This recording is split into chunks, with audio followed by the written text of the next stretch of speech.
materi apa saja yang akan diujikan dalam seleksi P3K. Kemudian yang kedua, durasi waktu. Berapa lama Bapak Ibu akan duduk di depan komputer mengerjakan soal.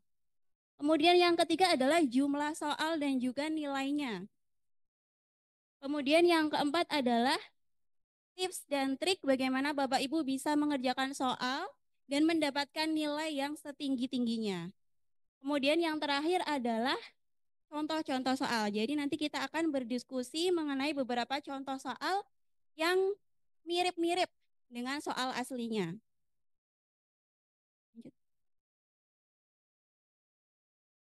Baik Bapak Ibu, kita masuk ke materi yang pertama, yaitu apa saja yang akan diujikan dalam seleksi P3K. Nih, jadi ada 4 kompetensi Bapak Ibu. Yang pertama itu adalah kompetensi teknis. Kira-kira tentang apa nih Bapak Ibu? Kompetensi teknis ini adalah kompetensi bidang. Jadi kompetensi ini adalah hal-hal yang berkaitan dengan kemampuan Bapak Ibu dalam mengerjakan tugas dalam formasi jabatan tertentu. Misalnya, sebelah sini ada Bapak Ibu yang mendaftar sebagai perawat. Maka materi yang diujikan dalam kompetensi teknis adalah materi-materi yang berkaitan dengan pengetahuan dan keterampilan sebagai perawat. Misalnya, perawatan pasien, obat-obatan, dan lain sebagainya. Kemudian jika ada Bapak Ibu sebelah sini yang melamar sebagai guru, maka materi teknis yang akan diujikan adalah tentang cara metode belajar, metode pengajaran, gaya belajar, dan lain sebagainya. Kemudian jika ada yang melamar sebagai pengadministrasi keuangan, kira-kira apa nih Bapak Ibu materi yang akan diujikan dalam kompetensi teknis? Tentang uang, ya betul. Tentang laporan keuangan, tentang pajak, dan lain sebagainya. Nah, karena materi ini berkaitan langsung dengan formasi jabatan yang Bapak Ibu lamar, apa yang harus Bapak Ibu lakukan untuk mendapatkan materi tersebut? Kira-kira bagaimana caranya mendapatkan materi ujian tersebut? Browsing. Ada lagi Bapak Ibu? Mencari di? Mencari ke kantor yang sesuai dengan materi. Iya betul Bapak Ibu. Yang pertama Bapak Ibu bisa browsing di internet. Jadi sekarang itu internet menyediakan informasi yang tidak terbatas. Bapak Ibu bisa membuka aplikasi Google, bisa membuka YouTube, bisa membuka Telegram, kemudian mencari di kolom pencarian, misalnya soal kompetensi teknis perawat. Maka akan muncul banyak sekali latihan-latihan soal dan juga video-video pembahasan. Kemudian tadi saran dari Ibu juga bisa dilakukan. Bapak Ibu bisa datang ke kantor. Tujuan Bapak Ibu untuk menanyakan apa ada materi yang bisa Ibu pelajari. Bapak Ibu pelajari dari sana. Kemudian yang ketiga, Bapak Ibu juga bisa bertanya kepada rekan-rekan Bapak Ibu yang sudah terlebih dahulu diterima sebagai P3K. Kemungkinan mereka menyimpan file-file yang telah mereka pelajari. Jadi Bapak Ibu bisa meminjam file tersebut. Selanjutnya setelah kompetensi teknis ada kompetensi manajerial. Nah, berbeda dengan kompetensi teknis, kompetensi manajerial itu berkaitan dengan cara Bapak Ibu bekerja, mengelola dan memimpin dalam suatu organisasi. Ada 9 aspek yang akan dinilai dalam kompetensi ini, yaitu yang pertama integritas, yang kedua kerjasama, yang ketiga komunikasi, yang keempat orientasi pada hasil, yang kelima pelayanan publik, yang keenam pengembangan diri, yang ketujuh mengelola perubahan, dan yang terakhir adalah pengambilan keputusan. Nanti kita akan coba diskusikan satu persatu nih Bapak Ibu beserta contoh soalnya. Kemudian yang ketiga, sosiokultural. Nah, dari kata sosio atau sosial, kira-kira ini berkaitan dengan apa nih? Sosial. Iya Bapak. Sosial, artinya itu masyarakat. Nah, kompetensi ini adalah kompetensi yang berkaitan dengan cara kita untuk berinteraksi dan berhubungan dengan masyarakat. Nah, di suatu masyarakat itu kan pasti latar belakangnya berbeda-beda. Apakah kita dalam melayani melakukan diskriminasi? Apakah kita toleransi? Dan dan lain sebagainya. Kemudian yang terakhir adalah wawancara. Namun wawancara ini bukan dilaksanakan secara lisan, namun secara tertulis melalui soal pilihan ganda. Jadi nanti ada pertanyaan, Bapak Ibu tinggal memilih. Jadi wawancaranya itu bukan wawancara langsung, melainkan melalui soal. Sampai sini Bapak Ibu ada yang mau ditanyakan? Kita lanjut ya. Kira-kira menurut Bapak Ibu kompetensi apa yang paling sulit menurut Bapak Ibu? Semuanya sulit. Kalau menurut saya itu kompetensi teknis Bapak Ibu. Karena kompetensi ini soalnya itu paling banyak. Dan juga jawabannya itu hanya ada benar atau salah. Jadi kalau salah Bapak Ibu tidak punya skor. Tapi kalau untuk yang lain, jawabannya itu tidak ada yang benar atau salah, tapi setiap jawaban itu punya nilai. Ya, punya skor antara 1 sampai 4. Jadi yang tertinggi itu 4, yang terendah itu 1. Jadi meskipun Bapak mendapatkan atau memilih jawaban yang salah, Bapak Ibu tetap mendapat skor. Tapi karena Bapak Ibu harus mendapatkan skor yang setinggi-tingginya, berarti tetap Bapak Ibu harus menjawab pilihan yang paling tepat atau yang paling benar, betul. Nah, berikut durasi. Berapa lama Bapak Ibu akan mengerjakan tes? Untuk kompetensi teknis, manajerial, dan sosiokultural, Bapak diberikan waktu 120 menit atau 2 jam. Nah, untuk yang wawancara, Bapak Ibu diberi waktu 10 menit. Bapak Ibu jadi akan mengerjakan tugas bertarung dengan soal selama 2 jam di depan komputer. Kira-kira capek enggak Bapak Ibu? Biasa saja gitu Pak. 2 jam Pak di depan komputer. Tapi biasanya ketika tes itu 2 jam itu nggak kerasa Pak. Tiba-tiba kita udah klik-klik, tiba-tiba waktunya habis. Iya betul. Tapi karena kita itu harus duduk lama di depan komputer, kita itu harus persiapan Pak. Kira-kira apa ya persiapannya Pak? Kopi. Kita harus cukup istirahat. Jadi sehari sebelumnya diusahakan Bapak Ibu semuanya istirahat cukup, jaga kesehatan. Jangan sampai waktu kita mengerjakan soal itu malah sakit, tidak konsentrasi dan lain sebagainya.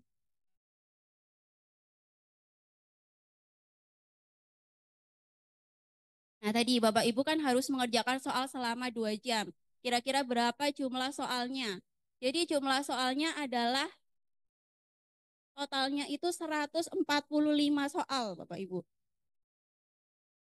Jadi satu soal Bapak Ibu harus selesai membaca dan memilih jawaban kurang dari 1 menit. Ya, kalau bisa setengah menit udah selesai gitu Pak. Jadi ada sisa waktu untuk koreksi yang soal-soal yang susah. Untuk kompetensi teknis ada 90 soal. Nah ini seperti yang saya sebutkan tadi, untuk kompetensi teknis ini soalnya paling banyak. Ada 90 soal. Makanya Bapak Ibu tuh harus benar-benar mencari materi yang berkaitan dengan formasi Bapak Ibu. Jadi mungkin antara satu dengan yang lain soalnya beda, tergantung dengan formasi Bapak Ibu. Kemudian yang kedua adalah kompetensi manajerial. Ada 20, berapa Pak?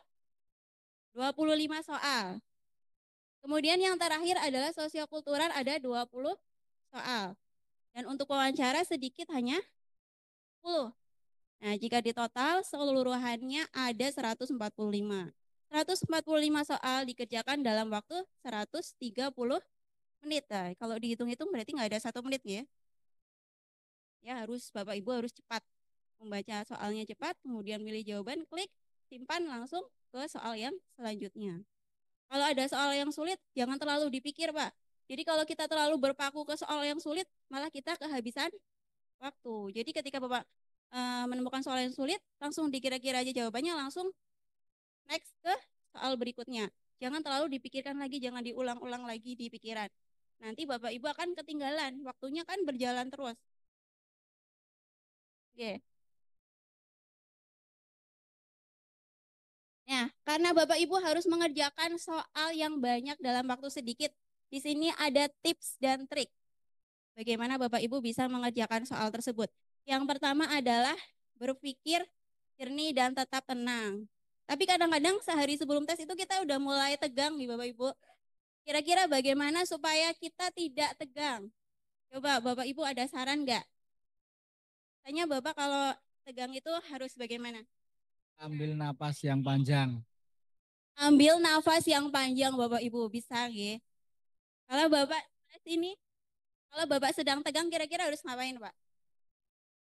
Bapak ini nggak pernah tegang, selalu tenang gitu Pak? Oh, istimewa. Berarti besok langsung lulus gitu Pak? Bapak Ibu jika sebelum tes merasa tegang bisa yang pertama itu seperti Bapak ini sarankan, tarik nafas yang panjang, kemudian jangan lupa berdoa. Ya dengan berdoa akan membuat kita lebih tenang. Kemudian yang kedua adalah berlatih membaca cepat. Nah, jadi nanti soal-soalnya itu kebanyakan berupa studi kasus. Jadi nanti ada permasalahan, ada situasi, kemudian ditanyakan sikap Bapak Ibu dalam menyelesaikan permasalahan tersebut. Nah, karena studi kasus berarti soalnya itu akan berupa cerita. Soal cerita yang panjang Bapak Ibu. Jadi Bapak Ibu harus berlatih membaca yang cepat. Bagaimana caranya latihan membaca cepat?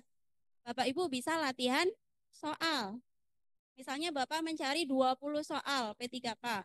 Kemudian Bapak memakai timer di HP 20 menit. Bapak coba kerjakan 20 soal itu dalam waktu 20 menit. Nah, setiap hari Bapak latih. Itu akan melatih keterampilan Bapak dalam membaca soal dengan cepat. Selanjutnya adalah memilih jawaban yang paling positif dan yang paling berdampak. Maksudnya apa nih Bapak Ibu? Jadi tadi kan soalnya itu berupa studi kasus. Nanti akan ditanyakan sikap Bapak Ibu dalam menyelesaikan suatu masalah. Jadi misalnya ada masalah begini dalam soal. Bapak Ibu punya rekan kerja baru. Nah, rekan kerja ini tidak bisa menulis laporan dengan format yang sesuai karena belum tahu formatnya. Nah, di sini ada pilihan. Satu, menasehati rekan kerja tersebut agar memperbaiki laporan tersebut. Kemudian yang kedua, memberikan format laporan yang sesuai agar rekan kerja baru tersebut bisa mengerjakan laporan dengan baik.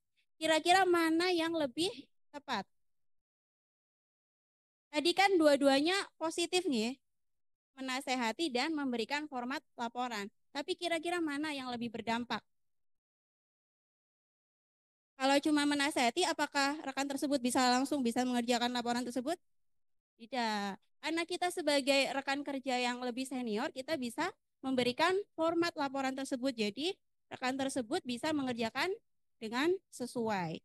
Jadi ketika Bapak Ibu bingung memilih dua jawaban karena sama-sama positif, Bapak Ibu pilih jawaban yang paling berdampak atau paling bermanfaat. Dan jangan lupa pilihan tersebut juga tidak boleh melanggar aturan. Jadi misalnya Bapak Ibu punya rekan kerja yang selalu datang terlambat. Pilihan satu, menasehati dan juga memberikan contoh. Jadi Bapak Ibu memberikan contoh kalau Bapak Ibu juga nggak terlambat. Kemudian pilihan yang kedua, pilihan yang kedua mengabsenkan atau menitip atau titip absen. Dua-duanya kelihatannya baik nih Bapak Ibu, tapi Bapak Ibu harus memilih yang sesuai aturan. Kira-kira berarti jawabannya yang mana? Yang kedua. Kenyataannya yang kedua ya Ibu. Ya, kenyataannya yang kedua, tapi ketika tes Bapak Ibu jangan pilih yang kedua ya. Pilih jawaban yang sesuai aturan. Jadi pilih yang nomor satu ketika tes Bapak Ibu. Selanjutnya, yang terakhir. Tips yang terakhir tadi Pak, jika Bapak Ibu sudah mengerjakan hampir semua soal, waktunya tinggal 5 detik. Tapi soalnya masih 10, kira-kira harus gimana ya Bapak Ibu? Asal klik.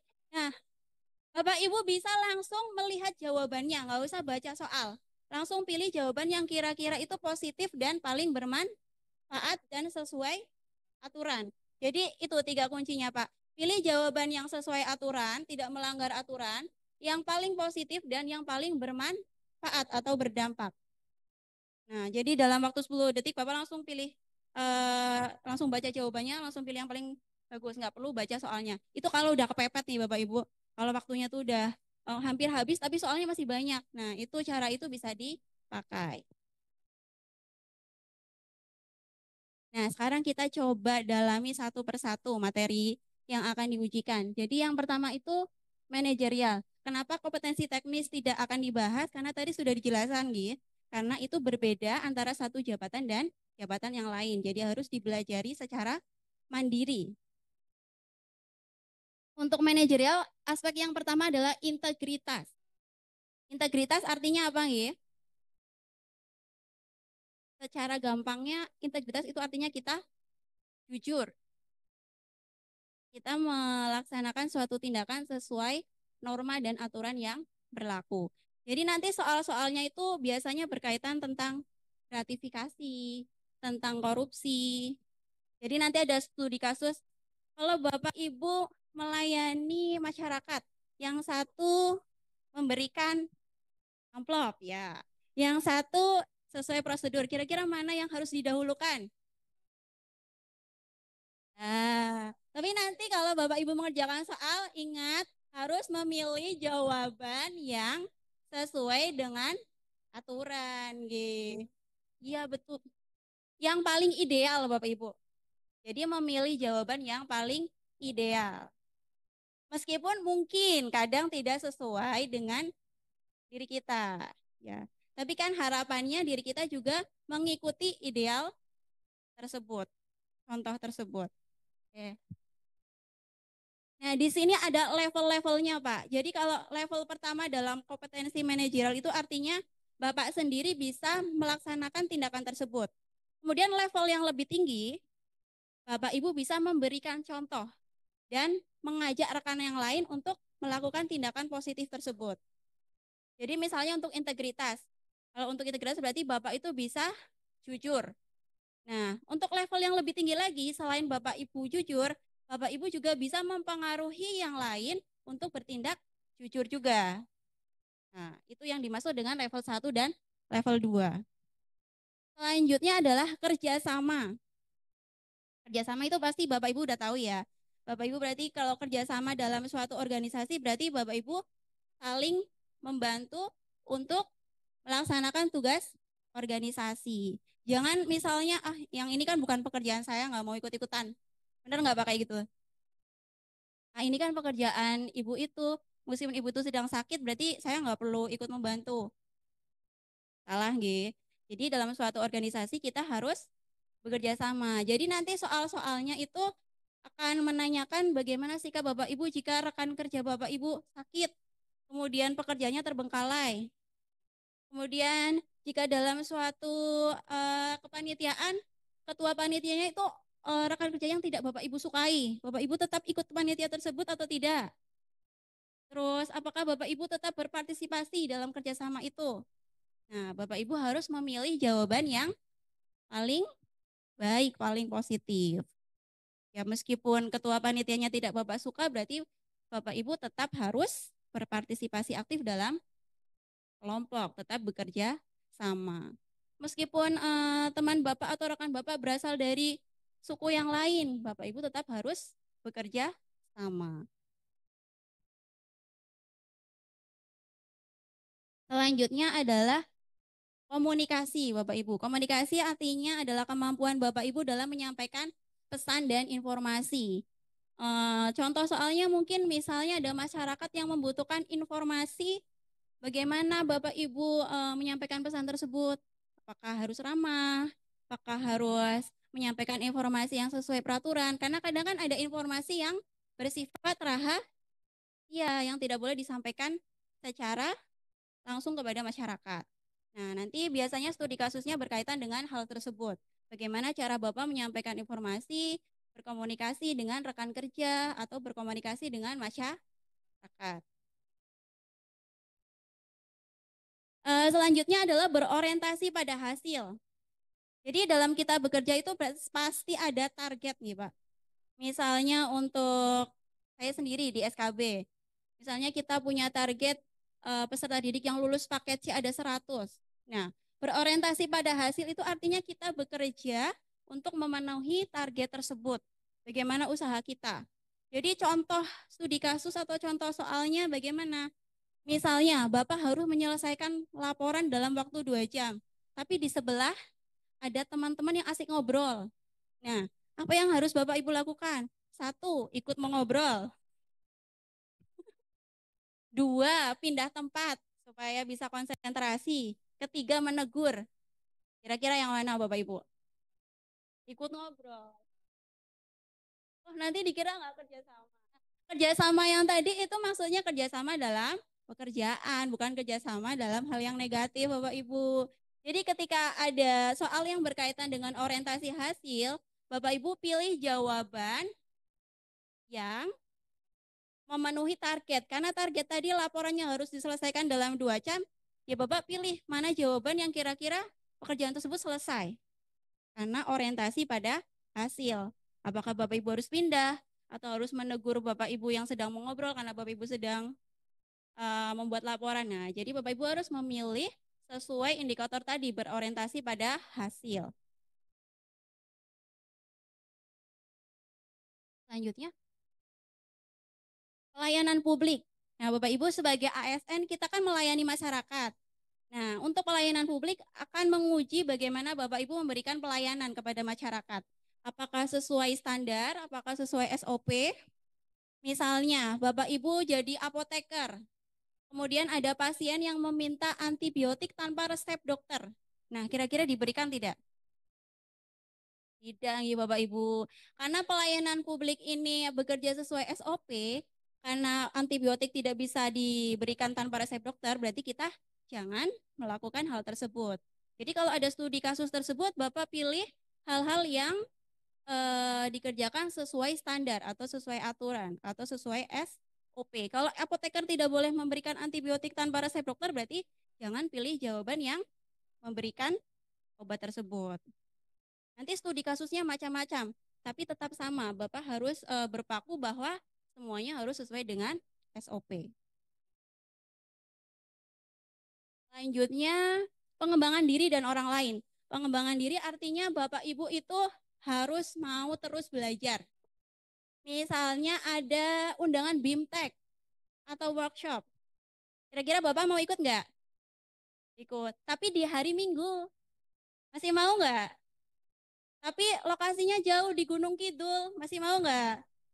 Tapi nggak ada SPPD-nya. Masih mau? Tapi Bapak Ibu berat. Tapi ketika Bapak Ibu menemukan soal tersebut, tetap pilih yang mau mengembangkan diri. Jadi sebagai ASN kita dituntut untuk terus belajar. Ya meskipun nanti gimana Pak? Gak jujur. Itu adalah idealnya Pak. Jadi kita sebenarnya harusnya atau idealnya seperti itu.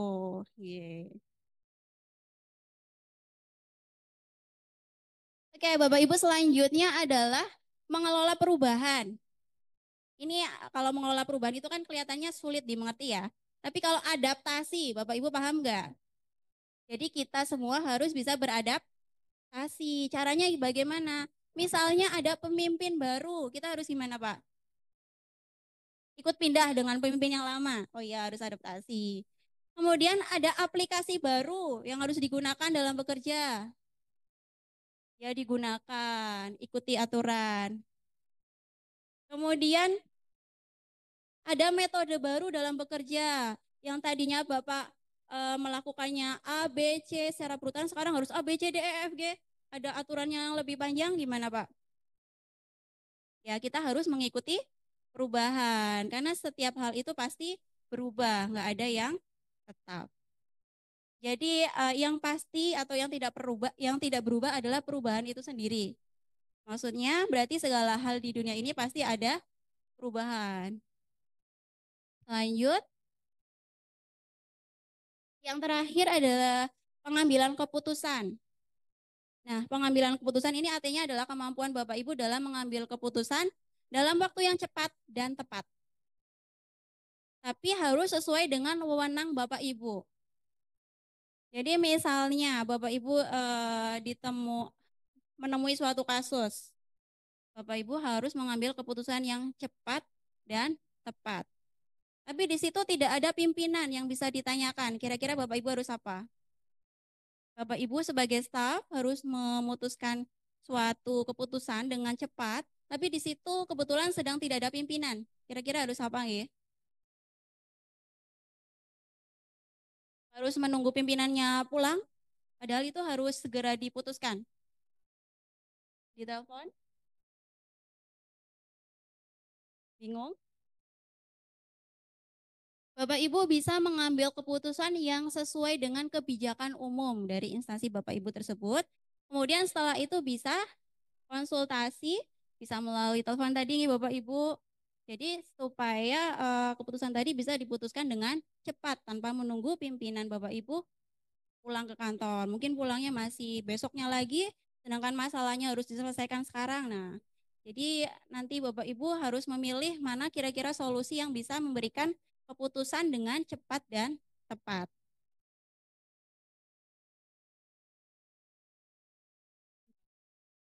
Nah, sekarang ada contoh soal Bapak Ibu.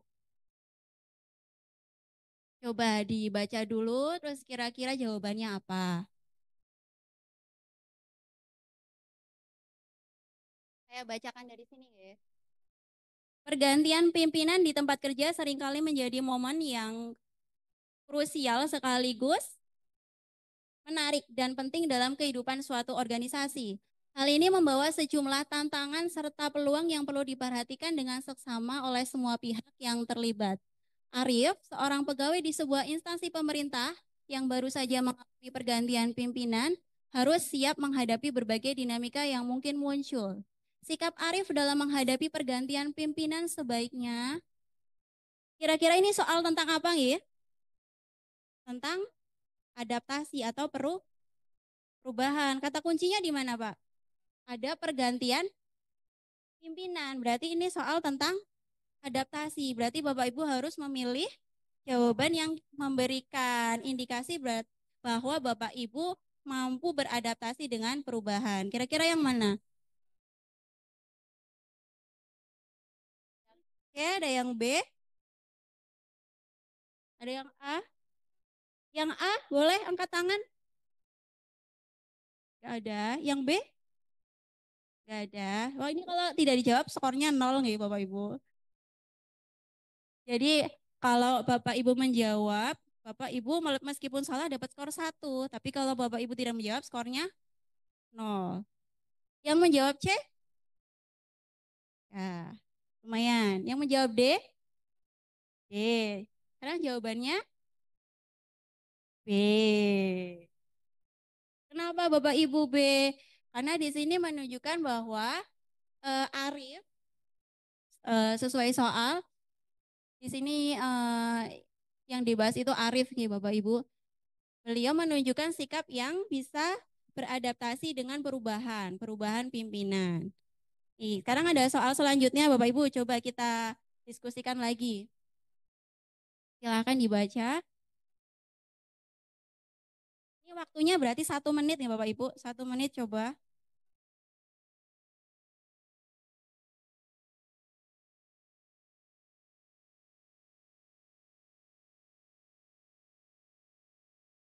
Lima detik lagi Bapak Ibu.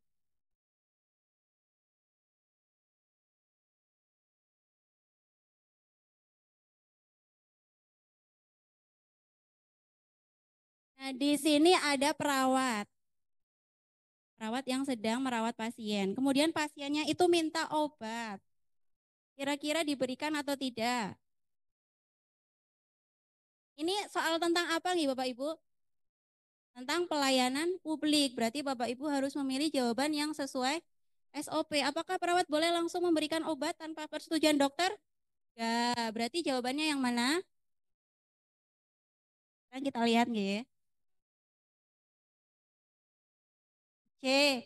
C dan D itu sama-sama jawaban yang baik. Itu nilainya 4 dan 3. Tapi yang lebih tepat itu yang C. Oke, gampang nih Bapak Ibu. Gampang. Berarti besok nilainya sempurna ya Bapak Ibu 100. Amin.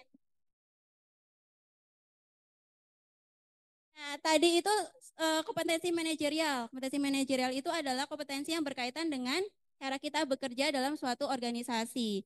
Selanjutnya itu adalah sosial kultural, yaitu bagaimana kita berinteraksi dan berhubungan dengan masyarakat. Masyarakat di sini bukan hanya yang kita layani, tapi bisa juga misalnya dengan rekan kerja, dengan pimpinan, dengan tetangga, dengan masyarakat umum. Nah, di sini ada beberapa aspek yang akan dinilai. Yang pertama adalah kepekaan terhadap perbedaan dan juga kemampuan berhubungan sosial. Jadi dalam masyarakat itu pasti kan terdiri dari suku yang berbeda, agama yang berbeda, status sosial yang berbeda. Nah, bagaimana Bapak Ibu menyikapi perbedaan tersebut? Nanti akan ada studi-studi kasus mengenai perbedaan yang terjadi di masyarakat. Misalnya, Bapak Ibu adalah ketua panitia Agustusan di kampung. Nah, Bapak Ibu mau merekrut anggota panitia. Kira-kira Bapak Ibu apakah akan merekrut dari suku yang sama dengan Bapak Ibu saja? Atau suku lain boleh ikut berpartisipasi? Kira-kira yang lebih positif yang mana? Ya boleh, semua suku agama boleh ikut. Artinya kita tidak diskriminasi dan toleransi. Jadi kalau ada soal-soal tentang sosiokultural, Bapak Ibu pilih jawaban yang paling menunjukkan bahwa Bapak itu toleransi. Bapak Ibu tidak diskriminasi terhadap perbedaan yang ada di masyarakat. Perbedaan agama, perbedaan suku, perbedaan status sosial, perbedaan jabatan. Jadi misalnya ada Bapak Ibu sebagai perawat. Kalau ada pasien yang pejabat dan pasien yang masyarakat biasa, perlakuannya harus sama. Jadi Bapak Ibu harus memilih jawaban yang menunjukkan bahwa Ibu tidak melakukan diskriminasi.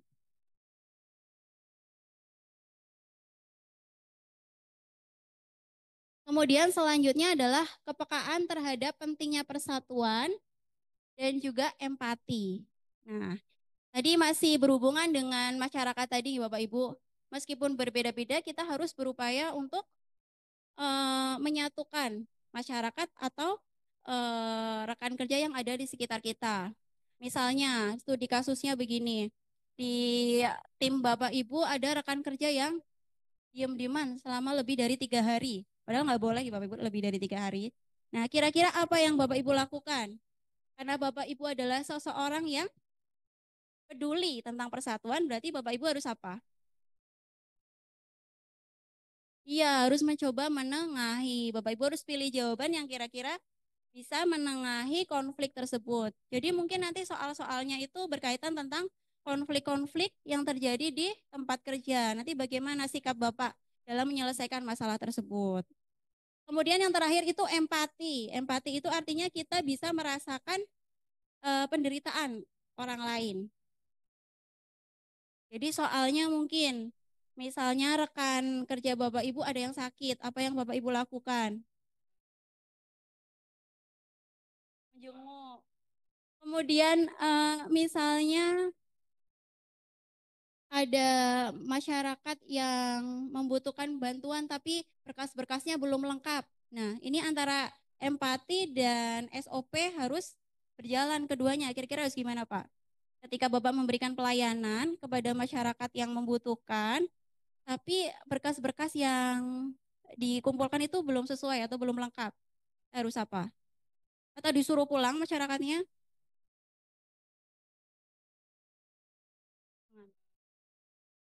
Boleh, jadi bisa meminta atau menjelaskan secara jelas berkas-berkas apa yang harus dilengkapi supaya masyarakat tersebut tidak pulang balik ke kantor kita.